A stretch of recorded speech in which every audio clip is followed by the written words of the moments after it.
तो चलिए move on करते हैं हमारे तीसरे सेगमेंट पे, और काफ़ी बड़ा सेगमेंट है जो ऑनगोइंग क्रिकेट वर्ल्ड कप है। तो पहले तो हम ऑन द फील्ड की बात कर लेते हैं। आई थिंक काफ़ी हिस्टोरिक या काफ़ी एक्साइटिंग स्टार्ट रही, जैसा पुनीत ने अपने इंट्रो में बताया। फर्स्ट डे ही पाकिस्तान ऑलमोस्ट क्रम्बल कर गया था नीदरलैंड के सामने एक रूटीन 148 के चेज में। अगर वो कैच ड्रॉप नहीं हुआ होता फहीम अशरफ का तो शायद वो अपसेट हो गया होता। उसके बाद आई थिंक उससे भी बड़ा अपसेट जब यूएसए ने भारत को 70 पे 6 कर दिया था, तो सूर्य कुमार की विशाल इनिंग ने हमें बचाया, और फिर तो सिराज और बॉलर्स ने हमारी नैया पार लगा दी। तो पहला दिन तो लकी रहे। उसके बाद दूसरे दिन नेपाल और नज़दीक आ गया, जैसे माउंट एवरेस्ट बोलते हैं नेपाल में है, उसी तरीके का क्लाइंब किया उन्होंने। और इंग्लैंड सिर्फ एक सिक्स दूर था उस लॉस से, मगर सैम करन का बेहतरीन लास्ट ओवर और 10 रन डिफेंड किया, तो इंग्लैंड सर्वाइव।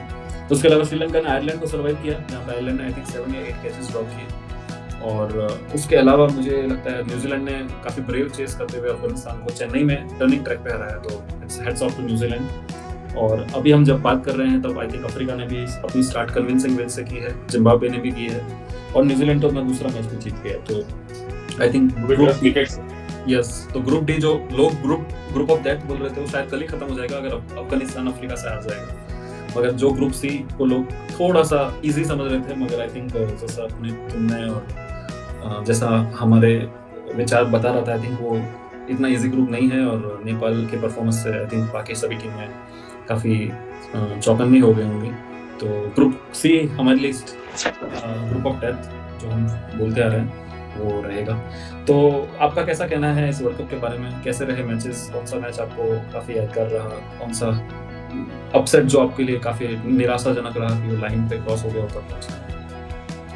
देखिए, निराशाजनक तो पाकिस्तान का ही रहा, क्योंकि वो अगर कैच हो जाता फहीम का, जब 12 गेंदों में 29 रन चाहिए थे पाकिस्तान को, शायद हमें पहले, शायद वो पहला मैच था या दूसरा मैच था? पहला ही था। पहले मैच में ही हमको जैसे 2024 में अपसेट देखने को मिल गया था, इधर भी हमको पहले मैच में अपसेट देखने को मिल जाता, लेकिन ऐसा कुछ हुआ नहीं। लेकिन नीदरलैंड्स काफी टाइम से आईसीसी सेगमेंट खेलती आ रही है, T20 वर्ल्ड कप हो या ODI वर्ल्ड कप हो। तो अब मैं तो उसको एसोसिएशन नहीं मानता, क्योंकि वो काफी टाइम से खेल रही है, और हमने देखा है कि T20 एडिशंस में जो टीमों के बीच का जो डिफरेंस होता है वो बहुत ही कम हो जाता है। आप ODIs देखें या टेस्ट मैच देखें तो वहां पे फिर भी डिफरेंस है एसोसिएट नेशंस और जो बड़ी टीम है उनके बीच में, लेकिन T20 में वो डिफरेंस जो है बहुत ही कम है। और थोड़ी सी भी गलती होती है बड़ी टीमों से तो जो छोटी टीमें हैं वो आगे बढ़ जाती है। जैसे लास्ट वर्ल्ड कप में हमने यूएसए को देखा था, पाकिस्तान को उन्होंने जैसे हराया था। नीदरलैंड्स ने 2022 वर्ल्ड कप में साउथ अफ्रीका को हराया, और लास्ट वर्ल्ड कप में नेपाल ने सिर्फ एक रन से हारे थे साउथ अफ्रीका के सामने। तो मतलब जो डिफरेंस की बात मैं कर रहा हूँ, T20 वर्ल्ड कप, T20 जो मैचेस है इसके लिए वो फ्लेवर है, और उसमें इसीलिए इतनी सारी टीमें आके खेल सकते हैं। और आईसीसी की दाद देनी पड़ेगी कि उन्होंने 20 टीम्स खिलवाए हैं इस बार, और हमको लग रहा था कि 20 टीमें जो खेल रही हैं ये बहुत ही बोरिंग वर्ल्ड कप होने वाला है, इसका कोई बस नहीं होने वाला। लेकिन जिस तरह से शुरुआत हुई है, एक तो हमने पाकिस्तान और नीदरलैंड की बात कर ली, वो काफी इंटरेस्टिंग मैच था, पहला ही मैच था, और हमें अपसेट मिलने ही वाला था लेकिन मिला नहीं, चलो ठीक है कोई बात नहीं। और जो दूसरा, तो फिर जो रात को मैच हुआ इंडिया और यूएसए का, तब सारे कमेंटेटर्स बोल रहे थे, सब कह रहे थे कि भाई जैसे इंडिया खेल रही है 300 प्लस होने ही वाला है, क्योंकि वानखेड़े में, और वानखेड़े बहुत ही अच्छा बैटिंग के लिए हम सब जानते हैं, बैटिंग पैराडाइज है। लेकिन ऐसा कुछ हुआ नहीं, और आपको पहले ही मैच में दिख गया कि भाई आपके कोलैप्स हो सकता है। और वो तो अच्छा हुआ कि सूर्य कुमार यादव खड़े रहे, एक कैप्टन का जिम्मेदारी उन्होंने निभाई, लेकिन अगर सूर्य कुमार यादव भी नहीं रहते तो शायद हमको इस वर्ल्ड कप का पहला अपसेट अपने होम टीम में ही देखने को मिलेगा। लेकिन थैंक्स टू सूर्य कुमार यादव और हमारे बॉलर्स, जिनकी वजह से वो मैच हम बचा पाए। और एक अच्छी सीख है हमारे लिए भी और हमारे प्लेयर्स के लिए भी कि भाई बायलैटरल्स अलग मैचेस होते हैं और वर्ल्ड कप अलग मैचेस होते हैं। आप पहले कंडीशंस देखिए, आप पहले सिचुएशन को समझिए, और उसके बाद फिर आप अटैक करने चाहिए। मैं ऐसा नहीं कह रहा कि आप अपना गेम बदल दीजिए, लेकिन कम से कम जो पिच की कंडीशन तो देखिए, आप कम से कम पिच रिपोर्ट तो पढ़ते होंगे, आप आपकी घास कितनी घास है, क्या स्विंग मिल रहा है, कम से कम ये तो आप पहले 1-2 बॉल में करेंगे कि भाई क्या चल रहा है, उसके हिसाब से आप शॉट खेलेंगे। अभिषेक शर्मा के ऊपर बहुत कुछ कहना चाहता हूँ, लेकिन ठीक है पहला मैच है, हमको छोड़ देते हैं, लेकिन उनको ये बात समझनी चाहिए अगले मैच के लिए। और उसके बाद मैं कहूँगा जो मेरे लिए हाईलाइट मैच था वो इंग्लैंड और नेपाल का था।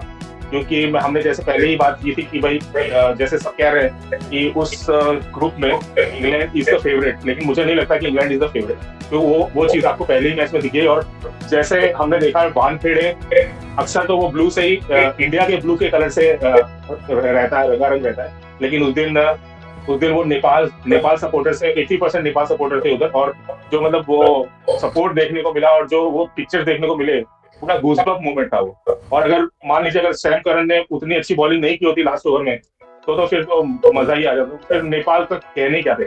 अभी भी नेपाल वो मैच भले इंग्लैंड जीत गया हो, क्रॉस कर गया हो इंग्लैंड, लेकिन नेपाल की वजह से ही याद किया जाएगा। और नेपाल ने जो शुरुआत की है, उसने इस वर्ल्ड कप का जो भी मोमेंटम है वो पूरा चेंज कर दिया। अब हम हर मैचेस देख रहे हैं कि हमको हर मैच में कुछ ना कुछ हमको इंटरेस्टिंग चीजें मिलेंगी, हमको कुछ ना कुछ अपसेट नहीं तो अपसेट के करीब देखने को मिलेगा। तो मेरे लिए तो वो मैच काफी हाईलाइट था, और उस मैच ने जो है वो इस वर्ल्ड कप का जो एक्साइटमेंट है वो ऊपर लेके चले गए। आप क्या कहना चाहते हो? जी बिल्कुल, आई थिंक मैं तो हमेशा से एसोसिएट का फैन रहा हूँ, तो जब भी ओडीआई वर्ल्ड कप 10 टीम में चला गया था तो मैं बिल्कुल उसके समर्थन में नहीं था। एक तो आई थिंक आप 10 टीमों के साथ खेलते थे तो सबके साथ खेलना is a too long format, और मेरे हिसाब से एलिट इवेंट में तो आई थिंक आप ज़्यादा टीमें देखना चाहते हैं। तो मैं तो बहुत खुश हूँ कि 20 टीम है आईसीसी T20 वर्ल्ड कप में, and so far I think it has been very good. Nepal I think has caught our attention, और मैं 2-3 बातें बता दूं कि नेपाल सारे मैच मुंबई में खेलेगा, जो शेड्यूल पॉइंट ऑफ व्यू उनके लिए एडवांटेज है, तो that is one thing which is good for them. Same way south Africa है जो अपने 3 मैच अहमदाबाद में खेलेगा, और 2 सुपर 8 के मैच अगर वो क्वालिफाई करते हैं तो भी अहमदाबाद में खेलेगा। तो साउथ अफ्रीका को 5 मैच अहमदाबाद में मिल जाना इज ब्लेसिंग, और फाइनल हम सब सोच रहे हैं कि अहमदाबाद में ही होगा, तो अफ्रीका के लिए काफ़ी अच्छा रहने वाला है। तो आई थिंक ये सब कुछ इंटरेस्टिंग चीज़ें हैं। इसके अलावा आई थिंक आपने इंटरेस्टिंग मैचेस बता दिए, तो मैं अपकमिंग मैचेस बता देता हूँ इस वीक में। आई थिंक कल का दिन बहुत बड़ा है। कल Australia the only remaining team जो बाकी है डेब्यू करेगी इस वर्ल्ड कप में आयरलैंड के सामने। हमेशा से ट्रिकी होता है आयरलैंड, तो एक अच्छा मैच मिलेगा। मैं अहमदाबाद जा रहा हूँ स्टेडियम में साउथ अफ्रीका और अफगानिस्तान का मैच देखना, जो डू और डाई है अफगानिस्तान के लिए। अगर अफगानिस्तान हार गया तो कल ही उनका कैंपेन खत्म हो जाएगा, तो वो काफ़ी अच्छा मैच रहेगा। सुबह 11 बजे का है। और उसके अलावा शाम को इंग्लैंड वेस्ट इंडीज़ है, तो आई थिंक कल तो पूरा ब्लॉकबस्टर है। मेरे सबसे टफ क्रिकेट फैन को कल का दिन तो क्रिकेट के लिए समर्पित कर देना चाहिए। उसके अलावा कुछ इंटरेस्टिंग मैचेस और हैं जिस पर मैं आता हूँ इस वीक में। आई थिंक थर्सडे तो आई थिंक मेरे हिसाब से जो मैं देख पा रहा हूँ थर्सडे तो कोई इंटरेस्टिंग मैच है नहीं। इंडिया नामीबिया है, आई थिंक वो हमारे लिए इंटरेस्टिंग रहेगा क्योंकि इंडिया खेलेगा। उसके अलावा Friday I think again interesting, उस दिन हमें 300 देखने को मिल सकता है। मैं तो अपने कमेंटेटर्स वाली बात बिल्कुल नहीं कहूँगा, बट हाँ दिल्ली का वेन्यू है, शॉर्ट विद बाउंड्रीज है, तो यू नेवर नो, तो that could be an thing. But अभी तो फिलहाल मैं ऐसा कोई कमेंट्स या प्रेडिक्शन नहीं करूँगा फर्स्ट मैच देखते हुए। और Friday I think again there are not interesting matches as far as Canada, UAE, USA, Netherlands are concern, but हाँ ऑस्ट्रेलिया जिम्बाब्वे है तो वो एक अच्छा मैच होगा। Saturday I think again New Zealand South Africa खेलेगा, और इंग्लैंड स्कॉटलैंड खेलेगा। England I think are not good with Scotland, Ireland, Netherlands, तो ये मैच पे मेरी तो डेफिनेटली निगाहें रहेंगी। और संडे पे आता हूँ तो I think Sunday West Indies Nepal खेलेगा, तो वो एक इंटरेस्टिंग होगा। और एक मैच जिसकी पे अब हम ऑफ द फील्ड आ रहे हैं, बहुत टाइम से चर्चा थी कि किसी टीम ने बॉयकॉट कर दिया है और किसी टीम ने ऐसा बोला कि they are not going to play that match. The prime minister of that nation has come and expressed his opinion twice, has now gone back to their words. और कल रात की ही अपडेट है कि Pakistan has agreed to play that match. क्यों boycott किया था, क्यों अब खेल रहे हैं, कोई स्पेसिफिकेशन, कोई जस्टिफिकेशन कुछ नहीं है। The only thing which is report is saying कि बांग्लादेश और श्रीलंकन क्रिकेट बोर्ड ने उनसे रिक्वेस्ट किया एंड पाकिस्तान ने उनको कंसिडर किया। तो क्या कहना चाहेंगे आप पाकिस्तान के इस बॉयकॉट वाले? आई थिंक हम लोग तो वैसे पहले से श्योर थे कि पाकिस्तान को फील्ड लेना ही पड़ेगा। I think they don't have any other option. तो how do you see that boycott saga जो पूरा 2 वीक से चल रहा था, अभी पाकिस्तान ने कल उसको एक्सेप्ट किया? पाकिस्तान की कितनी भी आप बुराई कर लो, कितनी भी आप उनके बारे में क्रिटिसाइज कर लो, लेकिन एक बात तो पाकिस्तान की मुझे अच्छी लगती है कि वो हर एक टूर्नामेंट में हमको एक एंटरटेनमेंट फैक्टर दे देता है। मतलब आप अगर उनकी हिस्ट्री निकाल लो 2023 एशिया कप, नहीं भाई उनको आना पड़ेगा, पाकिस्तान आना पड़ेगा पाकिस्तान, लेकिन हम नहीं गए, हमने मना कर दिया, तो वो आए, वो शायद श्रीलंका में था, श्रीलंका में खेलने आए। फिर 2023 का वर्ल्ड कप हम नहीं जाएंगे, लेकिन आना पड़ा। तो क्या है कि हर एक टूर्नामेंट जब भी होता है तो पाकिस्तान एक एंटरटेनमेंट फैक्टर पहले से प्रोवाइड करता है कि हम एंगेज रहें, हम उसके बारे में बात करें, और हमारा मतलब कि हमारा एंटरटेनमेंट पूरा हो। ये तो चलो थोड़ी लाइट बात थी, लेकिन देखा जाए तो शायद कल आईसीसी और आईसीसी, पीसीबी और बीसीबी के बीच कुछ मीटिंग्स हुई थी, उसकी चर्चा कर लेते हैं। उसके अंदर पीसीबी ने जो कुछ अपने कंडीशंस रखे थे, तो उसका हम थोड़ी बात कर लेते हैं। पहला कंडीशन ये था कि उन्होंने कहा था कि बीसीबी के ऊपर कोई सैंक्शंस नहीं लगने चाहिए।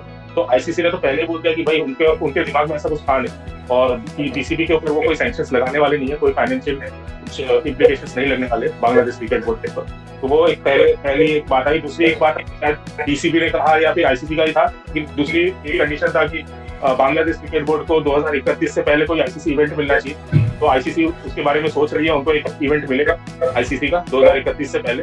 तो ये दूसरी बात हुई। और तीसरी बात, जब पाकिस्तान क्रिकेट बोर्ड ने शायद रेवेन्यू बढ़ाने का उनसे कहा था आईसीसी से, तो शायद उसके ऊपर भी आईसीसी ने मंजूरी दी है उनको। शायद उनका कुछ रेवेन्यू जो भी मिलता है उनको आईसीसी इवेंट से या फिर जो भी है, उससे थोड़ा उनको ज्यादा परसेंटेज मिलने वाला है। वी आर नॉट कंफर्म, लेकिन ऐसी बातें हुई हैं कि भाई थोड़ा उनको जितना भी मिलता है, जो भी मिलता है, 30 रुपए मिलते हैं, 40 रुपए मिलते हैं, शायद 50 रुपए मिलते हैं, कुछ ऐसी कुछ बातें हुई हैं। तो वो उस पर बात है। लेकिन बाद में जो उनके अगले कंडीशंस थे, जो इंडिया के साथ बायलैटरल्स होने चाहिए, तो उस पर आईसीसी ने डायरेक्ट बोल दिया कि भाई उसके ऊपर उनका कोई कंट्रोल नहीं है, क्योंकि ये रिस्पेक्टिव बोर्ड्स के डिसीजंस होते हैं। तो ये बीसीसीआई के पर डिपेंड करता है कि वो बायलैटरल्स खेलेंगे कि नहीं खेलेंगे। दूसरी बात, जो उनका अगला जो कंडीशन था कि भाई इंडिया, बांग्लादेश और पाकिस्तान ट्राई सीरीज होना चाहिए, उसमें भी उनका सेम कमेंट था कि भाई ये आईसीसी पर टोटली डिपेंड नहीं है, ये रिस्पेक्टिव बोर्ड्स के डिसीजन है। अगर बीसीसीआई एग्री करता है तो ही आप ट्राई नेशन खेल सकते हो, नहीं तो ये मतलब रिस्पेक्टिव बोर्ड्स के डिसीजन है, इसमें आईसीसी का कोई हाथ नहीं है। और ठीक है, इतने ही है। आई थिंक वो हैंडशेक के ऊपर जाएगा। हाँ, हैंडशेक के ऊपर भी आईसीसी ने सेम यही कहा कि भाई उसके ऊपर भी आईसीसी का कोई मतलब प्रेशराइज है नहीं। और हैंडशेक इज नॉट मैंडेटरी। हाँ, हैंडशेक इज नॉट मैंडेटरी। और मैं कहूँ कि ऐसा कोई रूल बुक में लिखा नहीं है कि भाई हैंडशेक आपको करना ही है। ये रिस्पेक्टिव, मुझे तो लगता है कि बोर्ड्स का भी डिसीजन नहीं होना चाहिए, ये रिस्पेक्टिव प्लेयर का डिसीजन होना चाहिए कि मुझे हैंडशेक करना है कि नहीं करना। जैसे आपने आईपीएल में देखा होगा कुछ एक इंस्टेंसेस जहाँ पर्टिकुलर प्लेयर्स ने आपस में हाथ नहीं मिलाया क्योंकि उनके बीच में कुछ प्रॉब्लम थी। तो ये तो पर्टिकुलर प्लेयर का खुद का डिसीजन होना चाहिए कि मुझे सामने वाले में हाथ मिलाना है कि नहीं मिलाना। इसमें आईसीसी क्या, मुझे तो लगता है बीसीसीआई, पीसीबी को भी कुछ नहीं बोलना चाहिए, प्लेयर्स का खुद का डिसीजन होना चाहिए। तो उसमें भी आईसीसी ने तो उनको सीधा यही बोल दिया कि वो उनके क्राइटेरिया में आता नहीं है, तो वो उसके ऊपर कुछ बोल नहीं सकते। तो ये डिसीजन हुआ है कल जो मीटिंग हुई थी उसपे। और उसके बाद ही शायद हमको ये न्यूज मिली कि जो पाकिस्तान है वो इंडिया के साथ 15 तारीख को मैच खेलेगा। तो हमारी सिंपल भाषा में तो इसको यही कहते हैं, थूक के चाटना। बाकी आप क्या कहना चाहते हैं धवल, आप बताइए। जी, आई थिंक पाकिस्तान के आपने जितने कवर अप्स बताए, आई थिंक दो मैं बता देता हूँ। आई थिंक 2023 तक तो आपने कवर किया, उसके बाद 2025 में भी सेम हुआ। Pakistan was hosting the Champions Trophy and they demanded कि India will come at least for inauguration. कुछ नहीं हुआ, इंडिया ने सारे मैच दुबई में खेले एंड इट वेंट अवे।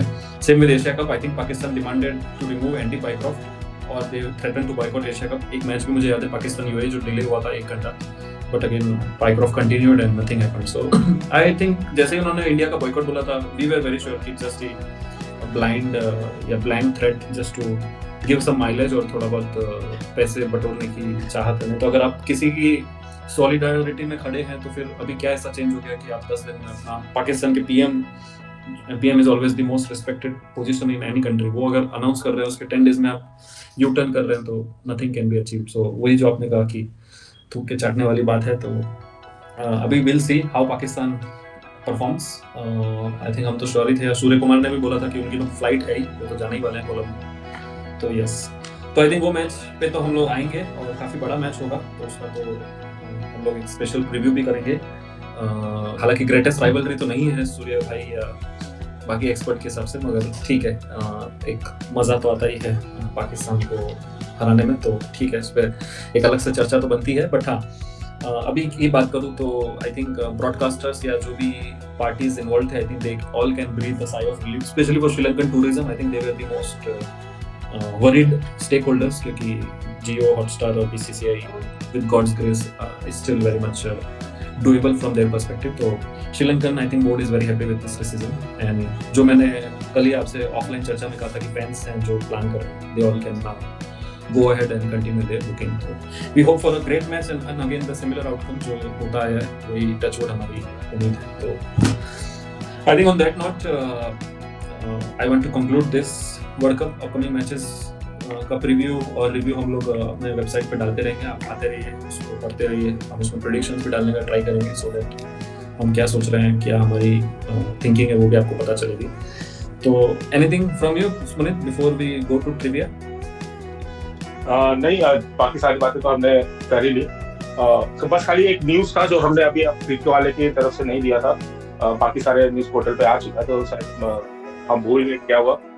हर्षित राणा जो इंजर्ड हो गए, तो उनको मोहम्मद सिराज ने पूरे वर्ल्ड कप के लिए रिप्लेस कर दिया। और हर्षित राणा जिनको हम काफी टाइम से ट्रोल करते आ रहे हैं, और जब उन्होंने थोड़ी रिस्पेक्ट कमाई अपनी फैंस से, तो उसी टाइम पे वो हमारा साथ छोड़ के चले गए। तो विच इज वेरी सैड है। बस खाली यही बात करनी थी। बाकी आप ट्रिविया पे आते, केवल आपका अपना ट्रिविया का सवाल। जी हाँ, I think before I come to trivia, I think मेरे पास लेटेस्ट अपडेट बुमराह पे है। बुमराह ने प्रैक्टिस सेशन में आज फुल टिल्ट पे बॉलिंग की है, तो बुमराह की वापसी हम थर्सडे देख सकते हैं। नमीबिया है तो भी आई थिंक बुमराह को खिलाना जरूरी है। You don't want him to come directly in the big match, तो दैट्स अ गुड कॉल। देखते हैं किसको ड्रॉप करेंगे, डिफिकल्ट डिसीजन होगा। तो ट्रिविया का आई थिंक सवाल का जवाब तो मुझे लगता है मोस्ट ऑफ द पीपल के पास होगा। Jersey number 18 Virat Kohli, not difficult to guess. Only tricky part is कि कौन सा एडिशन है। तो शायद आई थिंक ज़्यादातर लोग, जो मुझे भी ऐसा लगता है 2016, मगर सही आंसर है 2014 अपना वो वाला एडिशन जहाँ पे हम फाइनल में श्रीलंका से हारे थे, उसमें 319 रन बनाए थे। तो वो सबसे ज़्यादा रन हैं by any player in any edition. तो वर्ल्ड कप को कंटिन्यू करते हुए who has taken the most number of wickets, उस पर आ जाते हैं इस बार। आप इसका सही जवाब हमको कमेंट्स में बता सकते हैं, हम आपको नेक्स्ट वीकली चर्चा में बताएंगे। ठीक है, हमारे साथ जुड़े रहने के लिए धन्यवाद, नमस्ते, और फिर आपसे मिलकर रह सकते हैं। नमस्ते।